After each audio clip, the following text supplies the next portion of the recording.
Gördüm hamı yazır sevgiden şiir. Dedim ben de yazım, belki var xeyir. Şair, xanəndələr elə hey deyir. Talihim bəd gəldi, vaxtsız ayrıldıq. Dəhşətə gətirdi məni kəlmələr. Bu sevgi yolunda nələr var, nələr.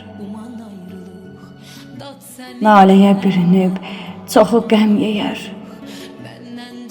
Elə hey eşitdim, yalnız ayrıldıq. Götürüb yazdım ki, ay vaxtsız gələn. Sinəmdə qəlbimi, ruhumu dələn. O idi hər zaman mənlə dərd bölən. Olduq əzəl gündən baxtsız, ayrıldıq. Daha indən belə sevmərəm aman. Sevgi məni saldı odlara yaman. İntiqam geridə qaldı o zaman. Heç bir şey demədən səssiz ayrıldıq. Heç bir şey demədən səssiz ayrıldıq.